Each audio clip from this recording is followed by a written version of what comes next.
Grand rising to all of my kings and queens doing tremendous things. I am Altitude representing Building and Reminds, the hip hop workshop, and I'm renovating minds one rhyme at a time. In this installment of Soundcheck, I will be talking about revisiting my hometown of Houston, Texas. But before I get into the video, like, comment, share, subscribe, and hit that notification bell to be updated on the latest and greatest content. And without any further ado, I'll get into the video after the intro. One.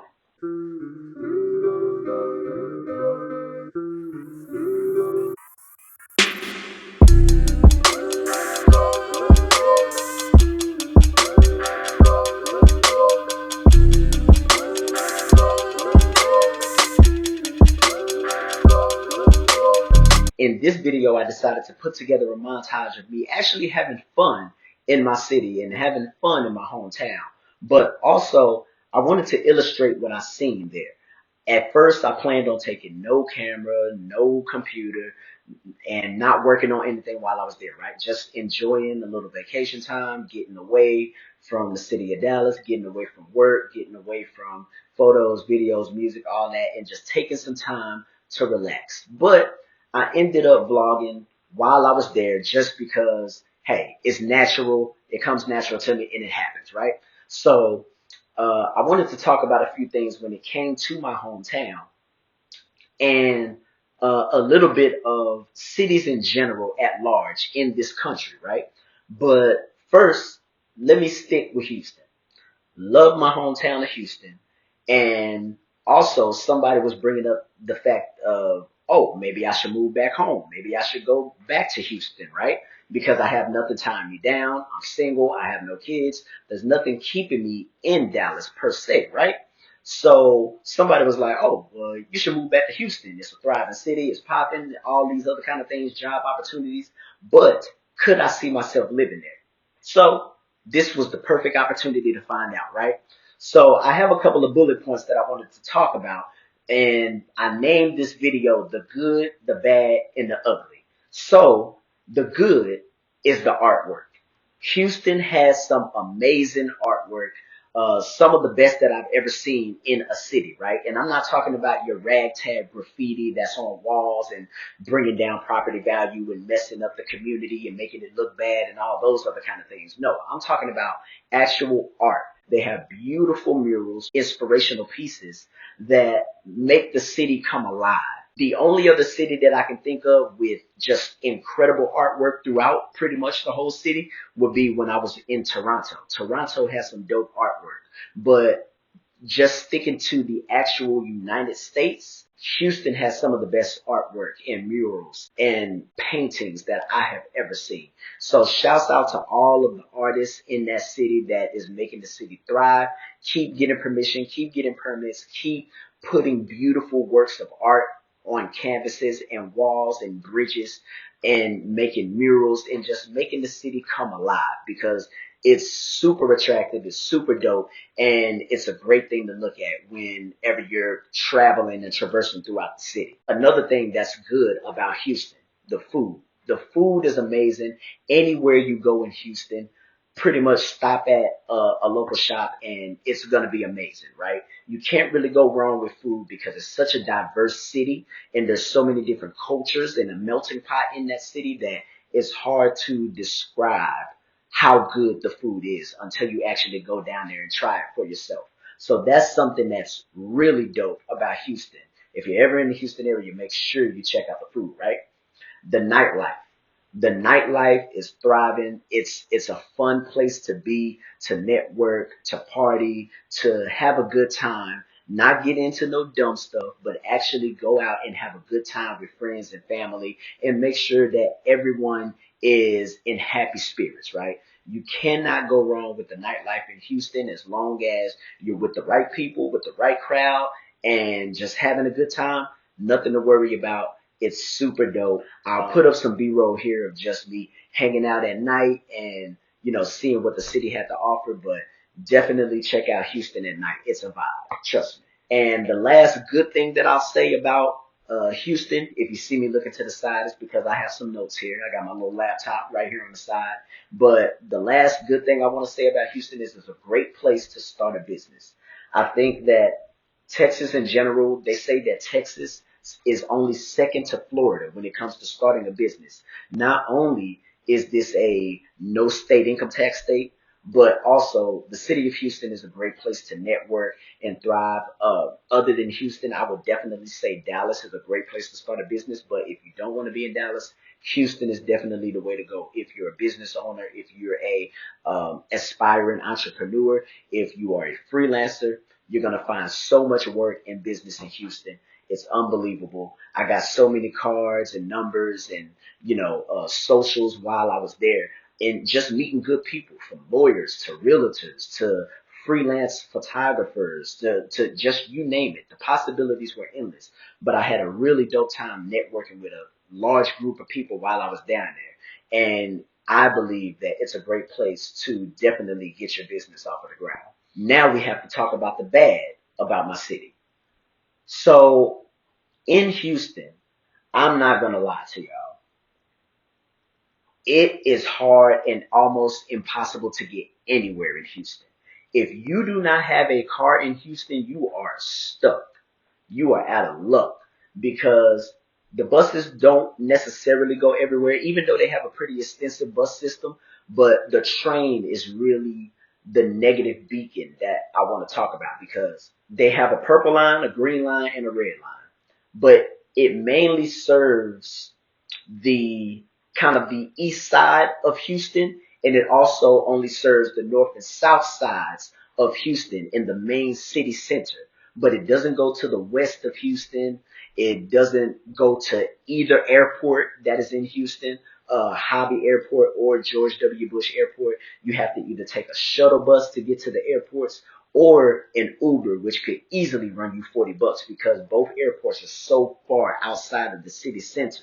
It's incredible how sprawling the city of Houston is. It's really a city of no zoning laws. So there's a lot of parking lots. There's a lot of streets with no sidewalks. There's a lot of suburban sprawl, meaning that you just have a bunch of suburban clusters and neighborhoods that just make the city more spread out than it actually has to be.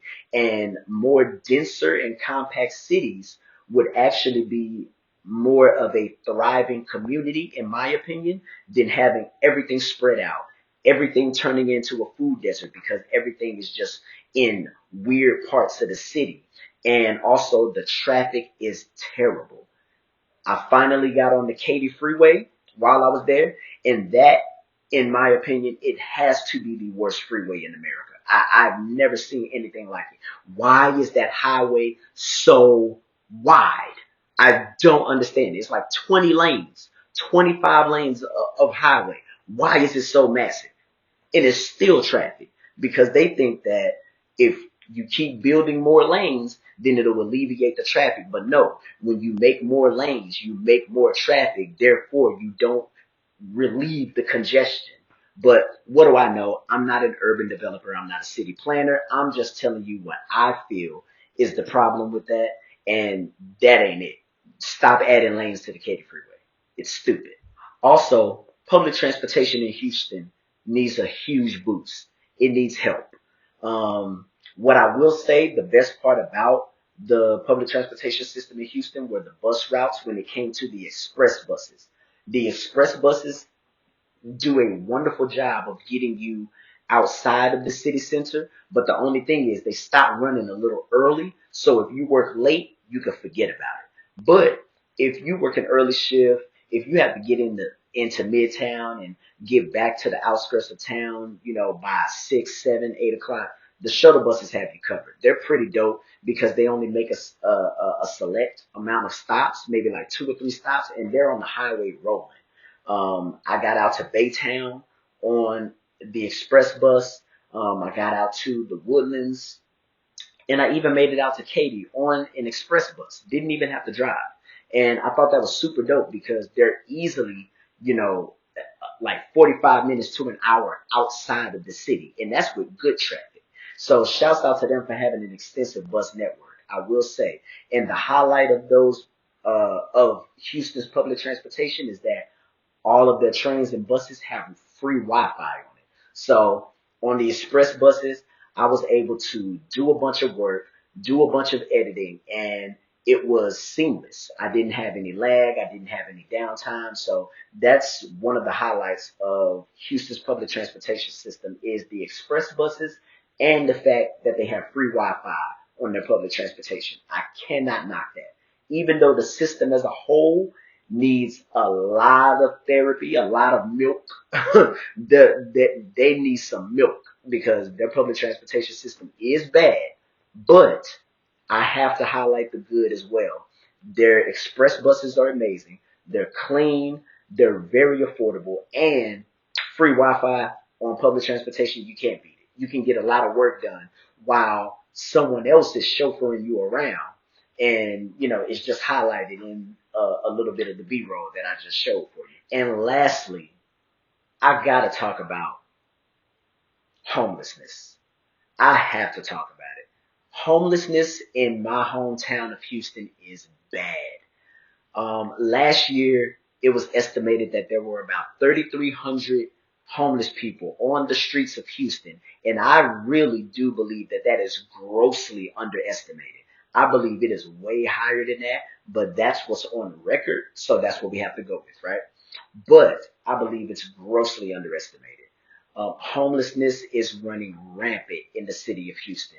They're sleeping on the trains. They're hanging out in front of businesses. They're sleeping on the sidewalk. You're literally stepping over them. They're everywhere.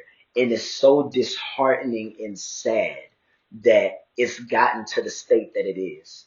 Um, Sometimes I wonder how our local politicians and our senators and governors and mayors can even sleep at night knowing about the homeless crisis in America, knowing about the homeless crisis in their cities, and now with New York, of all places, flooding in migrants and giving them temporary housing, only to say that you have a select and finite window to find a permanent dwelling or we're going to kick you out into the street.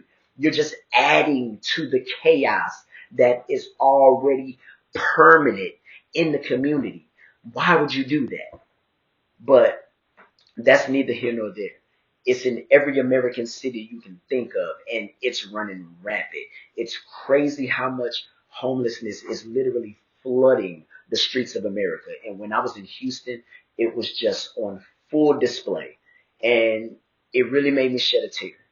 It really made me shed a tear because it broke me to see that. And it wasn't just my people. It wasn't just black people. It was white people. It was Hispanic people. It was Asian people. It was women. I saw a pregnant homeless person sleeping in a tent and it broke me because no one should have to live like that. And granted, financial literacy is something that is not taught in schools. It's something that a lot of people don't get a concept of until they're older or it's too late. But it's one of those things where how can you just walk over a homeless person and feel nothing? How can you look at the crisis of the housing shortage in America and feel no empathy whatsoever? Yes, maybe people could have made better choices. Yes, maybe things could have went differently. Yes, maybe if that divorce didn't happen, if those drugs didn't occur in their system or whatever the case may be. But at the end of the day, how can you just look at them and feel nothing? It's something that it breaks me every time I see it. It breaks my heart. And I wish there was more that we could do because when we volunteer and feed the homeless and help the homeless and do all these different kind of things, yes, it is good for the community, but honestly, at the end of the day, we need legislation. We need lobbying for new laws, for amended laws, for laws to be brought into a system that is desperately broken. It's so unbelievably broken that I don't even think it's fixable because no one man or woman can fix it. And literally everything that we're doing now for the homeless is literally putting a band-aid on a gunshot wound. It's not enough. And it never will be enough. Which is why in the last video I talked about if the community was unsavable, because what we're doing is not working. And eventually we have to face ourselves in the mirror and realize that it's not working. We have to pivot into a new direction and do something else because it's not working. Lastly, it ties into the homelessness problem, but honestly, as a whole, we have to do better as humans. There is trash everywhere in Houston, and it's sickening, it's disgusting. People spitting on the street, people peeing on the street. You're walking over feces at the train station. I mean, I saw somebody when I was at the train station. I was waiting on the train to go back to my hotel, and there was literally a guy. I didn't get to record it because it was so fast, but there was literally a guy. And this wasn't a homeless person. This looked like an affluent guy. He had a suit and tie on, a briefcase. So, I don't know what his occupation could have been, but he looked of high stature. He looked of importance, right? So we're going to assume that he is. He had a suit and tie with a briefcase on at the train station. I'm going back to my hotel. And before the train pulls up, he had a cup in his hand.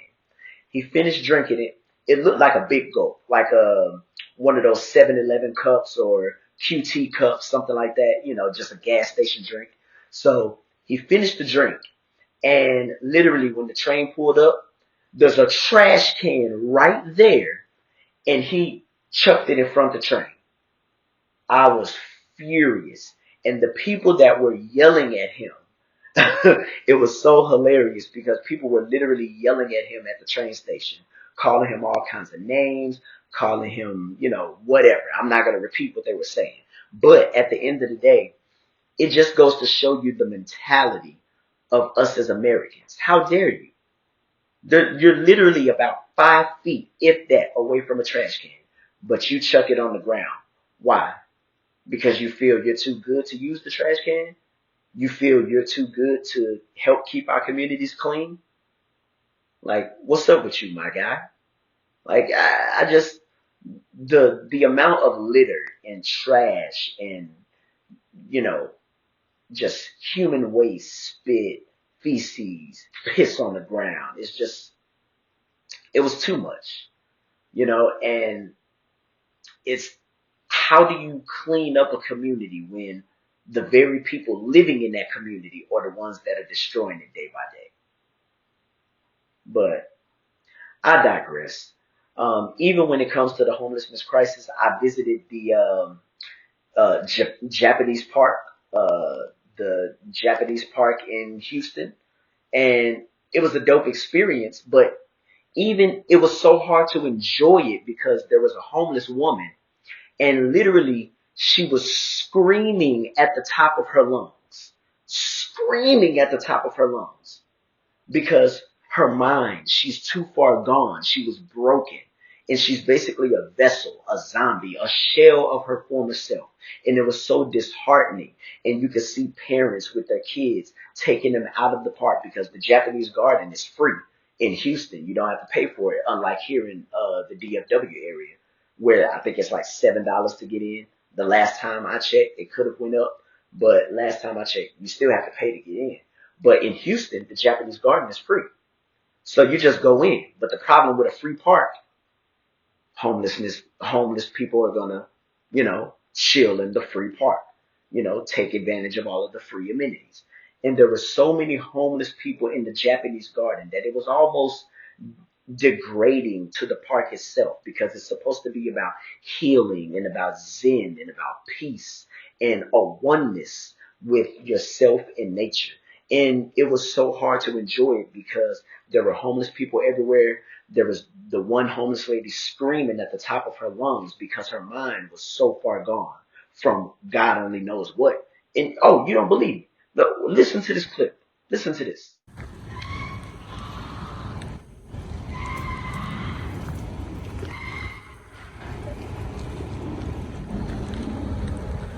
That is literally the sound of homelessness in America. Broken beyond repair. Unable to return. Minds so far gone that they're basically walking dead. These are the communities that we live in. These are also the communities that we want to change. But these are also the communities that I believe in my heart, even though it hurts to say, I really believe they're unsavable because the community is too far gone. But needless to say, I don't want to harp on too much of the bad and the ugly because I did have a good time and a good experience in Houston. And so I just wanted to highlight that and put together a little bit of a montage at the end of this video about, my travels in Houston and having a good time in my hometown and just, relaxing for a bit and getting away from the hustle and bustle of everyday life. So at the end of the day, Houston is a great place to network effectively. It's a great place to have a good time. Would I personally live there again? No, it's not for me. I prefer Dallas over Houston. But at the end of the day, I digress. I could be wrong because apparently, according to the latest census, there's about 2.31 million people living in the city of Houston. So hey, at the end of the day, something's going right. Let me know what you think in the comments below.